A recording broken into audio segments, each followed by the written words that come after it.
Bonjour, this is Fabulously Delicious, the French food podcast. It's the podcast that's all about the cuisine that's said to have founded modern cooking.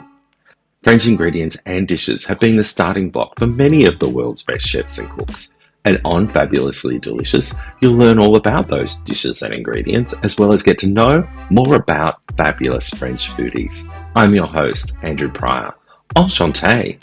Enchanté. My life changed when I competed on MasterChef Australia, and now I'm living my best life right here in the French countryside. Cooking, eating, meeting wonderful locals, food producers, home cooks, chefs, drinking amazing wines, eating some of the would you believe there's more than 1,500 French cheeses? Yum. I'm trying to eat them all for you. And share these fabulous experiences with you, my fabulously delicious audience. I hope you're enjoying them. Today is Champagne Day. Yep, and we've done 2 episodes on champagne so far. One with Cynthia Coutu about women in champagne, and another with Kyla Kirkpatrick about champagne in general. But today we're going to take more of a deep dive into the champagne to celebrate Champagne Day. So sit back, turn up the volume if you're not driving, pour yourself a glass of bubbles. Break a baguette, add a bit of saucisson maybe, some of that delicious French cheese, and enjoy today's episode of Fabulously Delicious Champagne!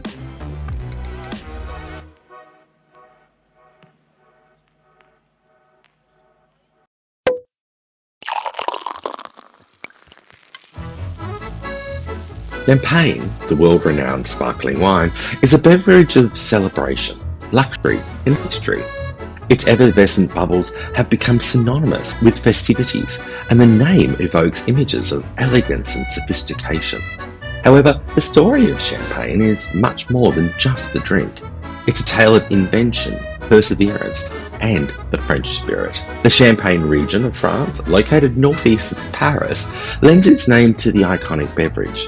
The region's name is believed to originate from the Latin word campania, meaning open country or land of plains. This description fits the rolling hills and lush vineyards that define the landscape in Champagne.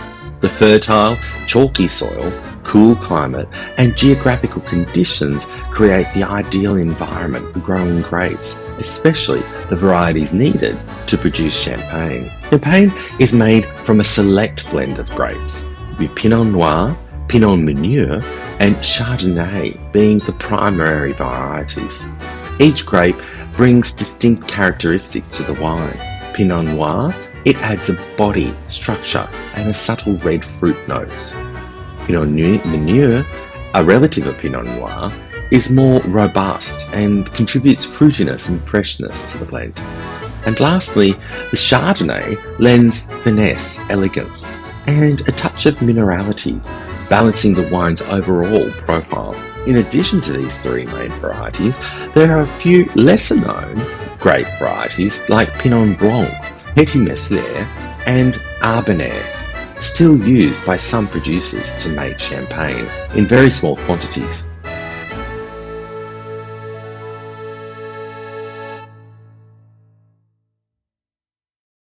These ancient varieties harken back to champagne's long history and are sometimes employed to create unique and rare blends. The region's unique terroir allows these grapes to thrive and contributes to champagne's distinct flavour. The chalky soil reflects sunlight and retains moisture, provides essential minerals, all of which nourish the vines and allow the grapes to ripen slowly. While champagne is today synonymous with sparkling wine, it wasn't always bubbly. The region produced wine since the Roman era, with viticulture dating back as early as the 5th century. The Romans were the first to plant vineyards in the area, recognizing the potential of the land. In fact, Emperor Probus, who had a keen interest in horticulture, his father was a gardener, is credited with expanding vineyards throughout the Roman Empire, including Champagne. For centuries, the region produced still wines, and these wines were primarily red. The early wines of Champagne were known for their pale pinkish hue, especially because they were made from Pinot Noir grapes. These wines were prized by local nobility. And with the nearby city of Reims being the coronation site for French kings, champagne soon found its place at royal banquets. Champagne's association with French royalty began in 987 AD, when Hugh Capet was crowned King of France in Reims. For centuries, French kings were anointed in the Grand Reims Cathedral, and the wines of Champagne were often served during these lavish festivities.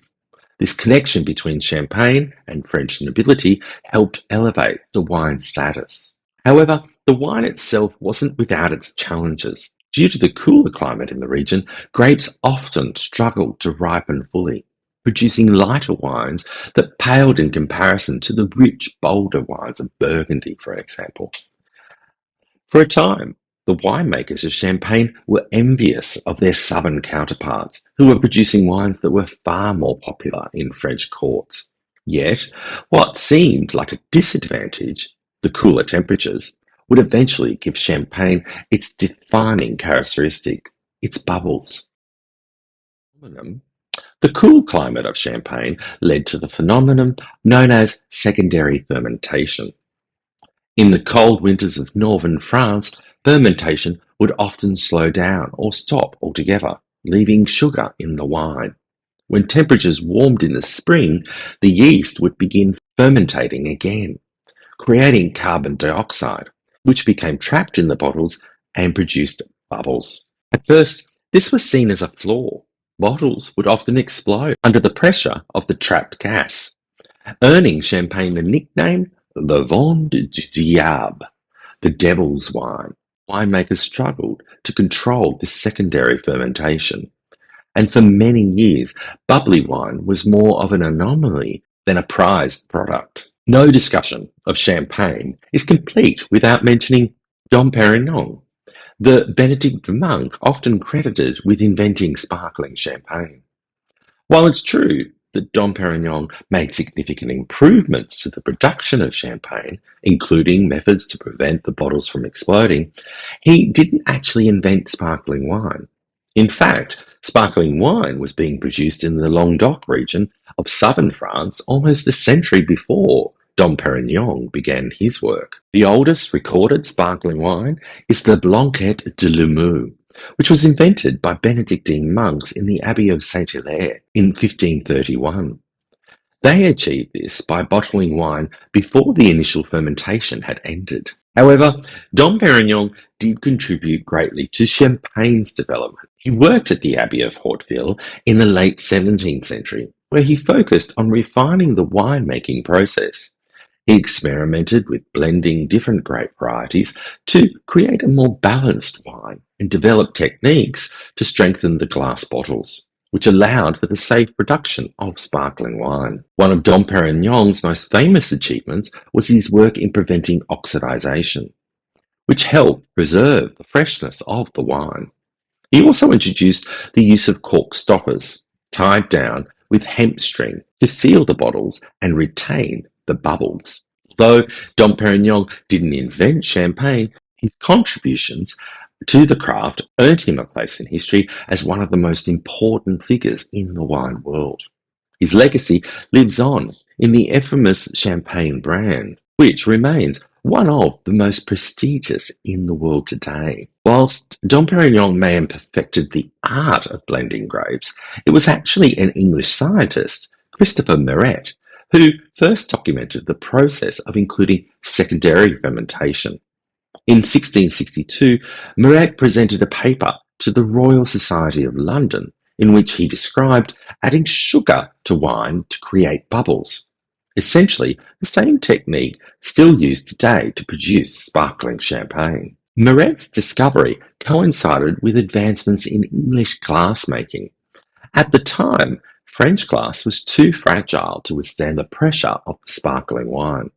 But English glass, strengthened by the use of cool furnaces, was much sturdier. This allowed winemakers to safely bottle sparkling wine and transport it without a risk of explosion.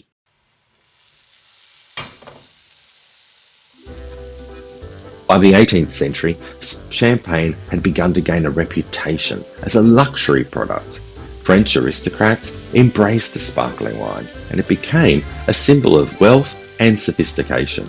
Champagne houses such as Renard, founded in 1729, Moet and Chandon in 1743, and Veuve Clicquot in 1772 were established, each contributing to the growing fame of the region. One of the key figures in Champagne's rise to global prominence was Madame Clicquot, also known as Veuve Clicquot, the Widow Clicquot.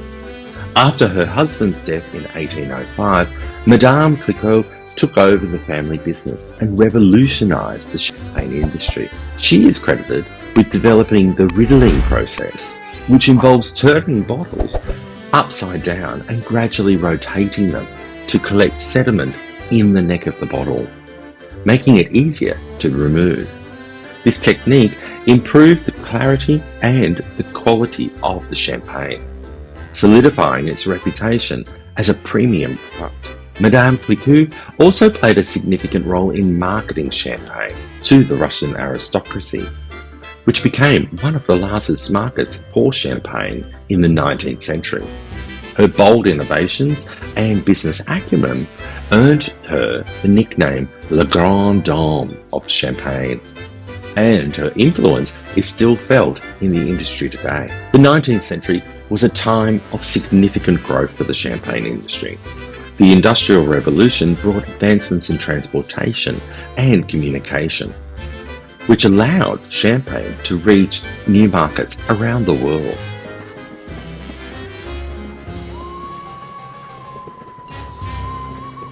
The development of the railroad made it easy to transport bottles to distant cities, while steamships carried champagne to markets as far away as the United States and Australia.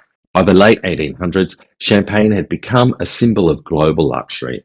It was featured at royal courts, international exhibitions, and high society gatherings.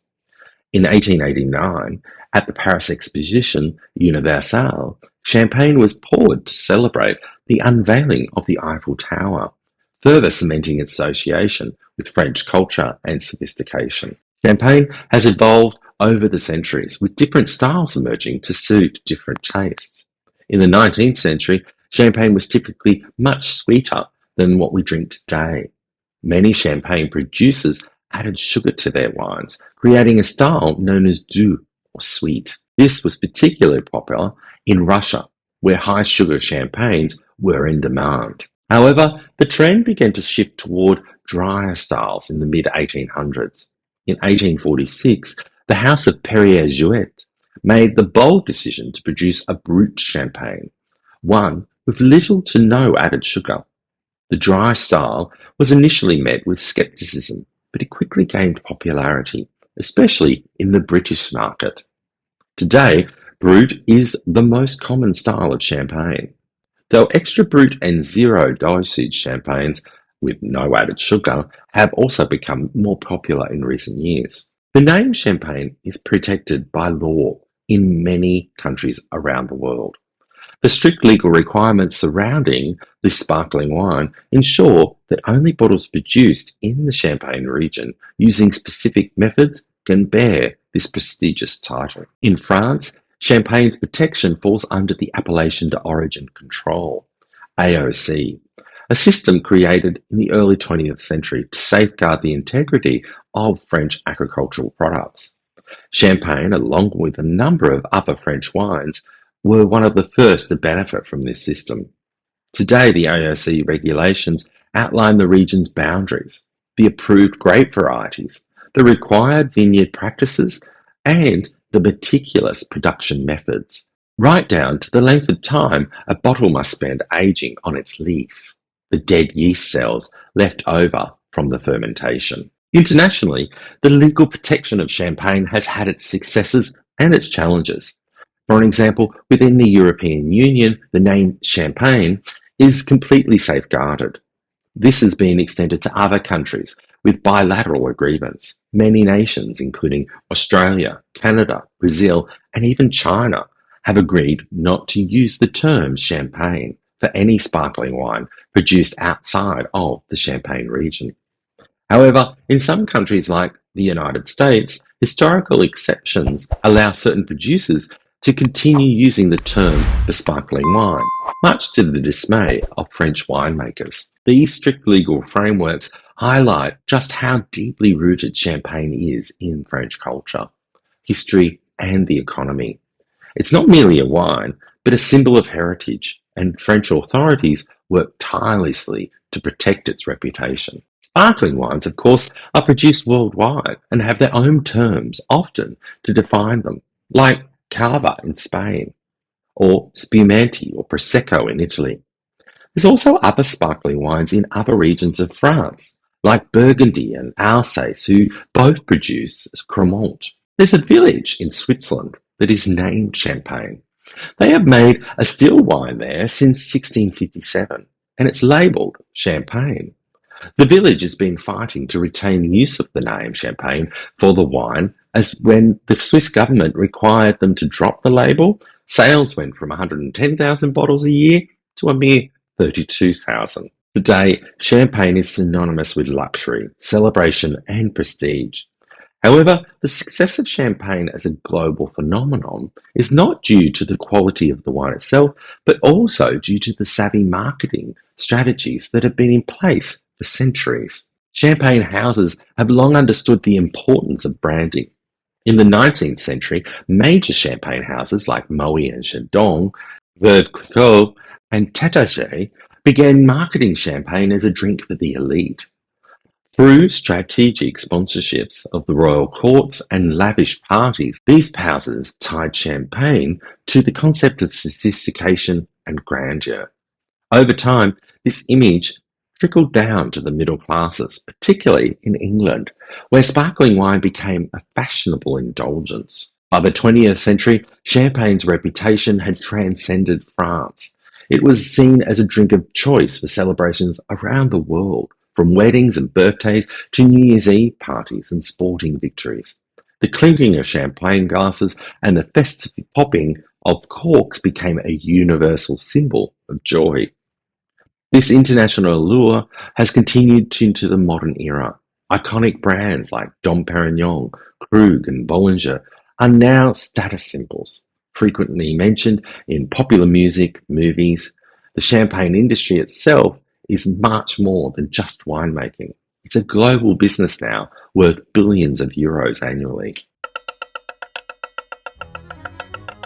If you adore French food and want a deeper glimpse into my life as your host, Andrew Pryor, right here in France, then you won't want to miss my Substack newsletter. As a subscriber, you'll gain exclusive access to delicious recipes, insightful reviews, and fascinating information about regional life here in France. And, of course, my beloved second home, Paris. Whether you choose to join as a free or a paid member, you'll also enjoy special offers only available to my newsletter community. Ready to savor all this goodness? Well, sign up now via the link in the show notes for this episode, or you can visit andrewpryorfabulously.com and let's embark on this delicious journey together.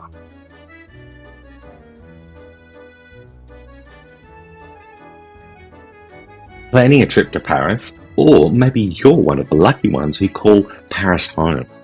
I've had the joy of living in Paris, and let's just say I've eaten my way through the City of Lights, love and really good food for you. With all that delicious experience, I knew I had to share it with you, my fabulously delicious audience, because if you're here, well, then I know you love French cuisine as much as I do. That's why I created my first book, Paris, a fabulous food guide to the world's most delicious city.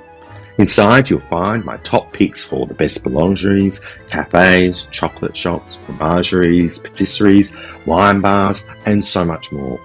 Whether you're planning your trip or already wandering around Paris this year, this guide is packed with the most up-to-date recommendations to help you eat and explore like a local.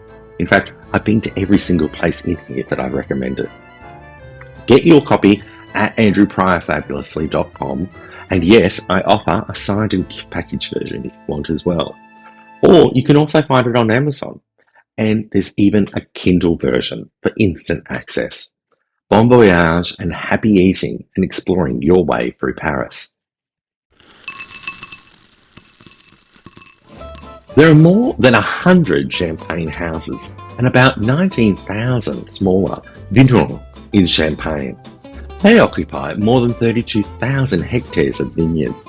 The type of producer of champagne can be identified by the abbreviations that are followed by the official number on the bottle. MM, for example, which stands for Negociant Manipulant, is companies that buy their grapes and make the wine. CM, which stands for Cooperative to Manipulation, makes wine from the growers who are part of the cooperative and are members, with all of their grapes pulled together. RM stands for Recultant Manipulant, which is a grower that also makes wine from its own grapes. A maximum of 5% of first-use grapes is fermented.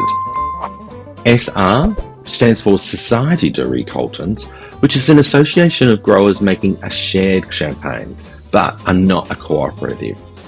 RC, which stands for Recultant Cooperateur, which is a cooperative member selling champagne produced by the cooperative under its own name and label. MA, which stands for Marque Auxiliaire, or Marque d'Acheteur, which is a brand name unrelated to the producer or a grower.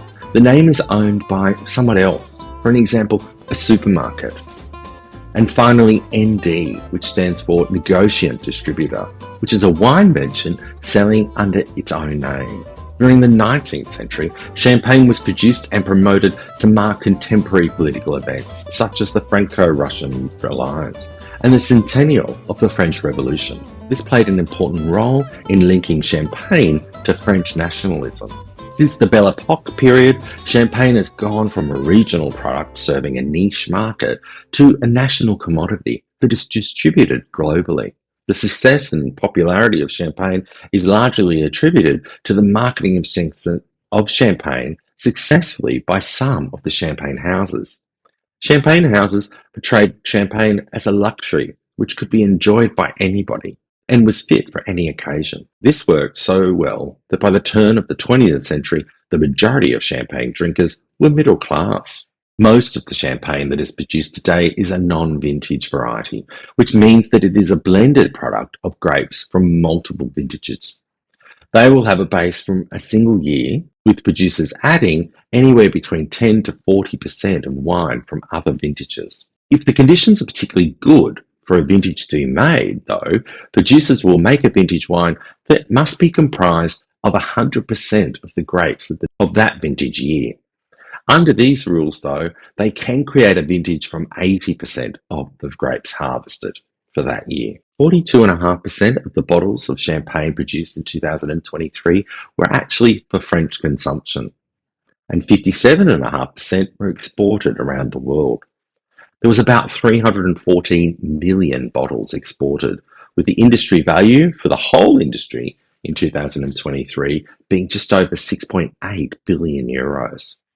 The top 10 countries for exporting include the United States at number 1 position with 34 million bottles, the UK on nearly 30 million, Japan on 13.8 million, Germany on 11 million, Belgium 10 million, Australia had nearly 10 million, Italy at 9 million, Switzerland at 6 million, Spain at 4.4 million, and in 10th place, the Netherlands at 3.9 million. The champagne industry directly employs around 30,000 jobs, as well as 120,000 seasonal jobs during the harvesting period. One of the major parts of the process of making champagne is the addition of sugar, which is usually done with a mixture of cane sugar and wine, and the amounts will affect the sweetness in the champagne. The amount of sugar will be different depending on the labels of the bottle, from extra brut to doux. Each one of these labels have different sugar levels. Extra brut contains less than 6 grams of sugar per litre of wine used. Brut, for an example, is 12 grams. Extra dry, between 12 to 17 grams. Sec, between 17 to 32 grams. Demi-sec, between 32 to 50 grams. And doux, which means sweet in French, has 50 grams of sugar per litre of wine. These labels were different in the 19th century to the early 20th century, when the sweetness referred to the destination of the champagne exported to a specific country. Goût anglais, or English taste, had between 22 to 60 grams of sugar. Goût américain, or American taste, between 110 to 165 grams of sugar. French taste between 165 to 200 grams, and Goût russe, or Russian taste, between 200 to 300 grams of sugar. Back then, champagne was certainly much more sweeter and was often used as a dessert wine and had after a meal. Champagne is mostly fermented in either 750 milliliter bottles, which are standard bottles, or 1.5 litre bottles, or magnums. Magnums, as I discussed with Kyla Kirkpatrick a couple of years ago, are thought to be a higher quality due to there being less oxygen in the bottle, and the volume to surface area favours the creation of better sized bubbles in your champagne. The cork of a champagne bottle is well known around the world due to its mushroom-like shape. This shape is formed because of the neck of the bottle that is inserted into. The shape is done when the insertion of the cork is put into the neck of the bottle. The cork is bigger in diameter than the neck of the bottle and forced into the bottle under pressure. This forced clogging of the cork will mean that the cork won't jump out on its own. Under the pressure, the gas dissolved in the wine in the fermentation process.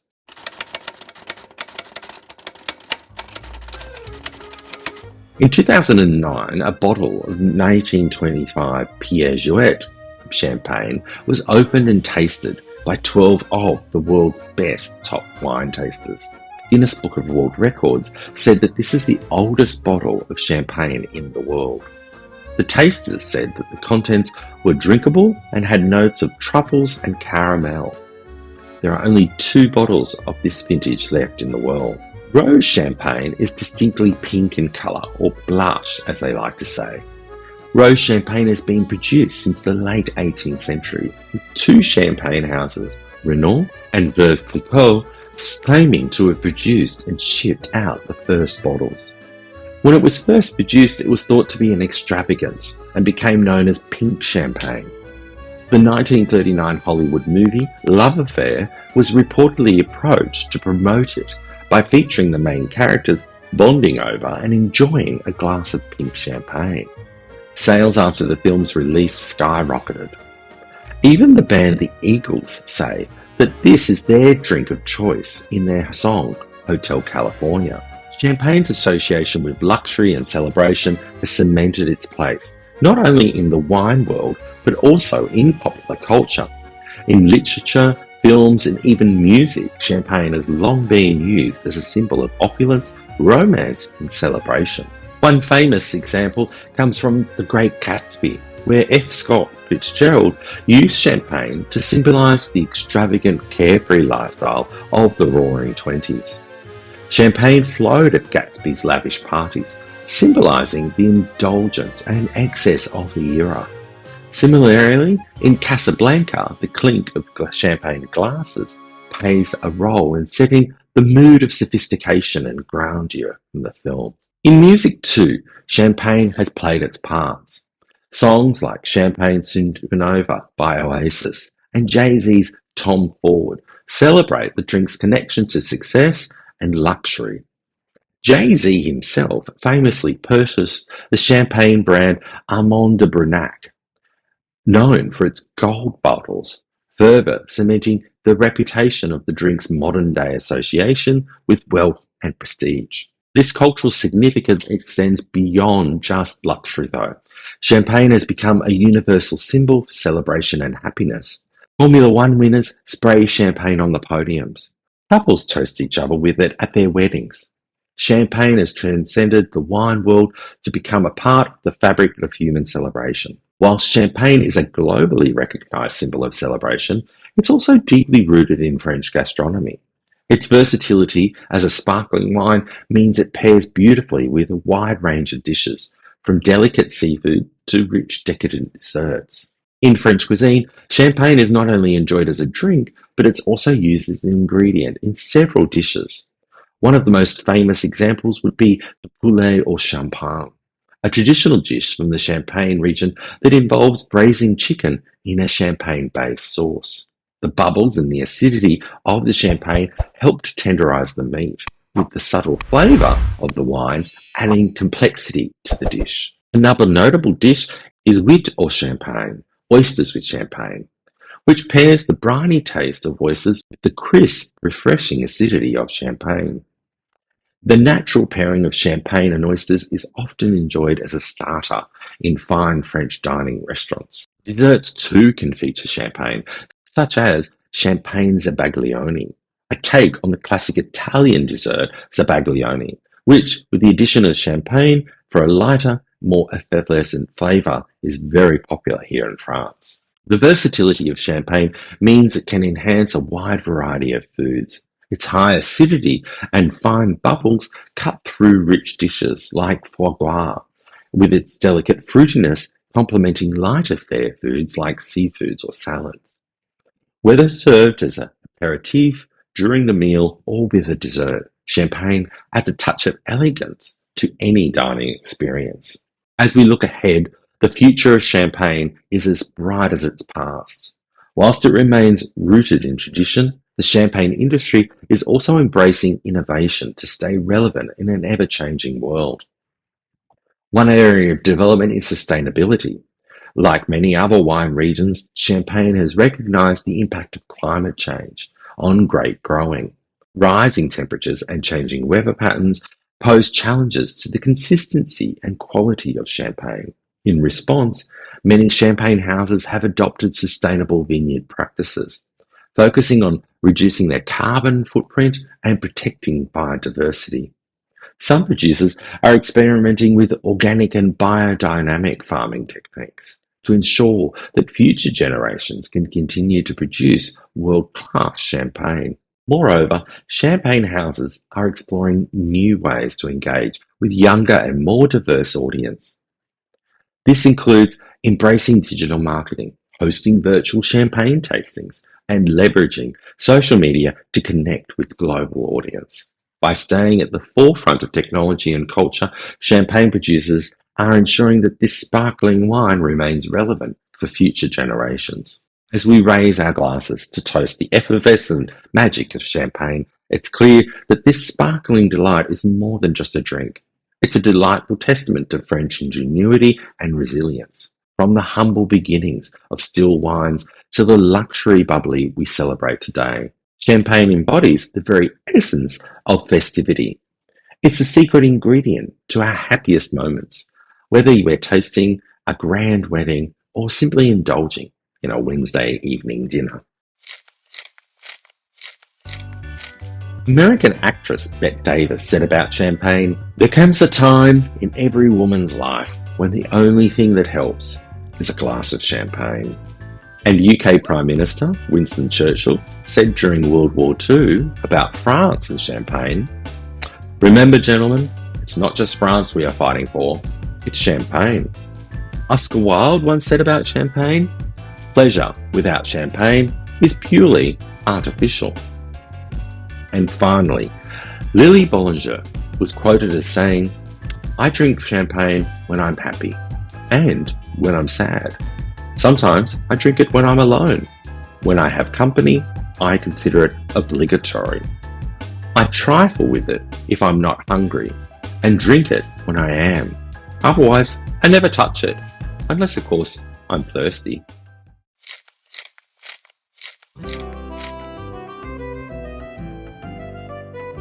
Dreaming of cooking in a charming little town in France? Well, now you can make that dream a reality with my fabulous Vienne residencies. From May until October, I invite you to experience a delightful stay that includes comfortable accommodations, a warm welcome apéro, and an all-day cooking class filled with culinary magic. But that's not all. Stay as long as you like if you want. We can customise the experience with a range of exciting extras, ensuring that your time in beautiful French countryside is nothing short of perfect. Come, join me on an unforgettable journey of flavours and friendship. For more details, visit andrewpryorfabulously.com. Can't wait to cook with you all. Fabulously Delicious is a part of the Evergreen Podcast Network. If you love French history, you'll definitely want to check out some of my favourite shows on the network. First up, there's the French History Podcast, where Dr. Gary Giraud takes you on a fascinating journey through events and people in France from 3 million years ago until the present day. With his PhD in modern British and French history, Gary brings a wealth of knowledge and insight to every episode. Another gem is Le Siècle by David Montgomery, which dives deep into France's history from 1814 to 1914, a century marked by both turmoil and stagnation, revolution and industrialization, wealth and poverty, colonialism and humiliation. It's a captivating exploration you won't want to miss. Explore these incredible shows and more episodes of Fabulously Delicious at evergreenpodcast.com. Join us in celebrating this rich tapestry of French history and culture. That's it for another episode of Season 4 of Fabulously Delicious. What's the most exciting thing that you've learned from today's episode? Let me know by contacting me via Instagram. Slide into my DMs at Andrew Pryor Fabulously, or you can email me at contact@andrewpryorfabulously.com. I love to chat with you all. We could just have a chat about champagne if you want. I love talking to people about food, and especially French food. The next time you pop that cork, remember, you're not just uncorking a bottle of wine, you're releasing centuries of history, innovation, and a sprinkle of the French spirit. After all, life is too short for flat moments. Let's keep it bubbly. My friends, my fabulously delicious audience, thank you for listening. And remember, you know what my motto is. Whatever you do it fabulously. Merci beaucoup and bon app.